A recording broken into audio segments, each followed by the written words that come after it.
Hello, everyone, and welcome back to the channel. Yeah, let's take a deep breath. And I know. That City game the other day was a disaster, wasn't it? I'm still not over it. The defending, the collapse, and the red card. It was it was painful, absolutely painful. But have you seen the other results that have happened overnight? Somehow the football gods are looking down on us and giving us a lifeline. Man City, no, sorry, Man United drop points and Chelsea have dropped points. They have literally handed us a get out of jail free card, despite us only winning one game in our last seven in the Premier League. The door to top four may be open. Maybe I'm just being a bit delusional, but it's still open. Who knows? Who knows? But that only matters if we do our job for this one. If we don't beat Sunderland, those rival slip ups mean absolutely nothing. We need to talk about our opponent in Sunderland. Well, usually when we play a newly promoted side around this time of the year, we are in February at the moment. We're usually talking about a team that are scrapping in the drop zone. They are outside of the drop zone, but they are scraping around the 17th light sort of place. Teams come up, they park the bus, they struggle, and then they go straight back down to the championship. You look at Sheffield United, you look at Burnley right now, who are struggling at the moment. You look at Luton a couple of seasons ago, and all of a sudden they're in League One at the moment. If my facts are correct, you know these these newly promoted Premier League clubs, they come up, they take the parachute payments, and they wave ta-ta. That's how it is. That's how it is. But let's get serious here. Sunderland, uh, they have looked at that yo-yo club model, and they just simply laughed at it. They aren't just staying up; they are absolutely flying at the moment.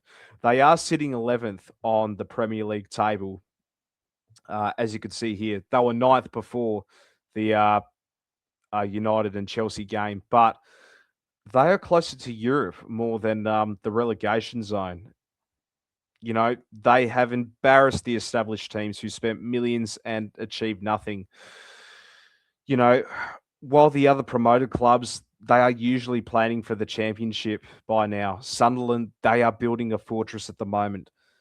At the Stadium of Light, their home stadium, they remain unbeaten at home. Let that sink in. We're in February at the moment, and Sunderland are unbeaten at home. Whatever they're building at Sunderland is just an absolute machine at the moment. Um, are fearless, and they don't play like a team that's happy to just to be in the Premier League. They play to win, and that is why I'm so nervous about tomorrow, especially when you look at our squad situation. We are just walking wounded at the moment. We know that Dominic Soboslai, he's suspended for this match after the red card. Jeremy Frimpong is out. Connor Bradley is out. Giovanni Leone, Alexander Isak, they are out as well. We have a genuine crisis in the right back department at the moment. We are going up against one of the most energetic sides in the league right now. Do we risk Joe Gomez, who's barely fit at the moment?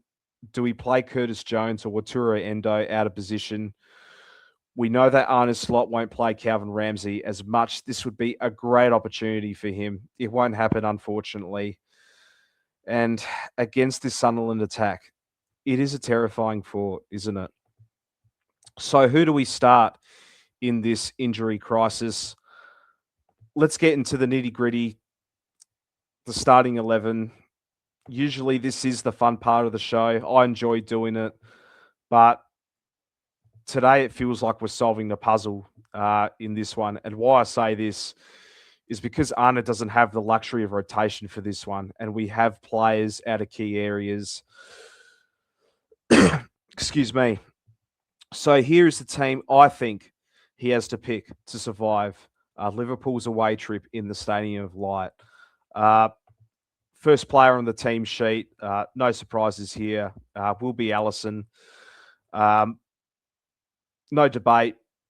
We need his distribution, but more importantly, we need his one-on-one ability because Sunderland are going to get chances, and we know that Allison has been shaky as of late. We need a world-class performance with him. Come on, Ali. I know you could do it. Into the centre backs will be Ibrahima Kanate and Virgil van Dijk. Yeah, again, no surprises here as well. We need our Giants in a hostile atmosphere. We need Canade's physical dominance against their strikers, and we need Verge to organise what is going to be a panic defence in this one. At right back, I don't think Curtis Jones will start for this one. And what other choice do we have if Arna is not going to give Calvin Ramsey a run, another youngster who's been shafted into the team? So I'm going to go with Curtis Jones for this one. Why I am reluctant to putting another midfielder out of position. I believe this is our fourth midfielder playing at the right back position. But we know that Curtis Jones, he is the most press-resistant player. Slot has used him there before in some cup games. While it's not a real right back role, it's the inverted role. When we have the ball, Curtis steps up into the midfield. He gives us that extra body. He helps us keep possession, and he essentially becomes the fourth midfielder to replace the suspended Soboslai. We dominate the ball. We silence the crowd. We have to take a gamble in this one. You know, even if we lose, I'd rather lose trying to play football than lose because we played a half-fit Joe Gomez who can't run. That's how it is at the moment.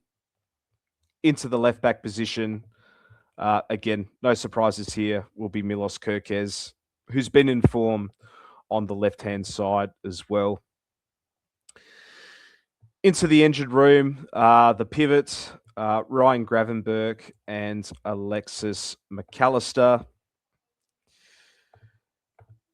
Yeah, with Soboslai suspended after that red card, the midfield, they're going to have to pick themselves up. We need control. We need McAllister to be the one to carry the ball out of pressure, and Gravenberg needs to sit deeper and protect that vulnerable right side. If these two get overrun like they did against City, it's going to be game over. In the number 10 role will be Florian Wirtz.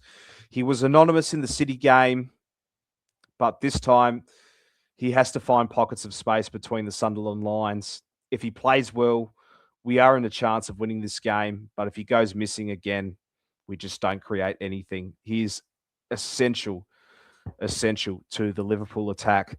Finally, into the front three on the right-hand side will be Mohamed Salah. He is on a goal drought at the moment, hasn't scored a Premier League goal since November. But who else do we have on the right-hand side? We know all he needs is one chance, one mistake from their left back, and he's in. He starts for this one. On the left, I am dropping Cody Gakpo, and I am starting Federico Chiesa. And why I am picking Chiesa for this one, because if you look at our last few games in the Prem, we have looked lethargic, especially on the left-hand side. Chiesa is a chaos agent. He runs himself into the ground, presses like a maniac. And in a hostile atmosphere in the Stadium of Light where the crowd is on top of you, you cannot carry passengers. You need dogs. You need fighters. Chiesa has that grit in him, and he will track back to help Milos Kerkez, which we desperately need going forward. I really want him to start in this one, but I know Slot won't play him. But at the end of the day, this is my starting 11. This is not the final team sheet that's going to come out. I accept that. But at the end of the day, this is what I think is going to be the starting 11 for this match. And up top, will be Hugo Ekitike to lead the attack. We know his link-up play with Wirtz. and he can also drop deep, pulling defenders out of position and making space for Salah and Chiesa in this instance as well.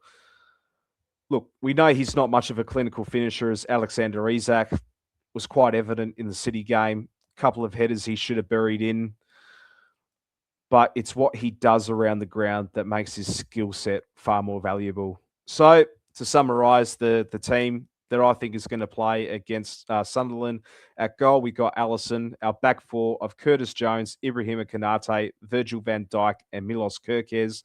The midfield of Ryan Gravenberch, Alexis McAllister, and Florian Wirtz. And our front three of Mohamed Salah, Federico Chiesa, and Hugo Ekitike. Prediction time. Look, I'm sorry, but I'm not going to sit here and sell you all you guys a dream. We know United and Chelsea have dropped points, but that hasn't given me hope. It's given me the fear. It's added pressure, to a team that looks like that can't handle pressure right now. We talked about Sunderland. They are unbeaten at home. We can't defend. We have no natural right back. I think the atmosphere is going to be too much for us if we go a goal down. I think we lose in this one. I'm going to go for a 3-1 loss to Sunderland in this one. Yeah. I think we'll score early, which will give us false hope, and then we'll probably fold like deck chairs in the last 20 minutes, just like the City game. But, I just feel like their wingers are going to isolate our makeshift right back, and we're just going to be punished on the counter-attack as well. Yeah, it's going to be a long night. I hope I'm wrong. I pray that I'm absolutely wrong. But I just think their unbeaten run at home continues, and our crisis is going to get deeper. But what about you? What's your thoughts on this one? Let me know in the comments if you're more optimistic than myself in this one as well. If you enjoyed this match preview, don't forget to give it a like. It helps the channel. Subscribe if you're new. And as always, up the Reds.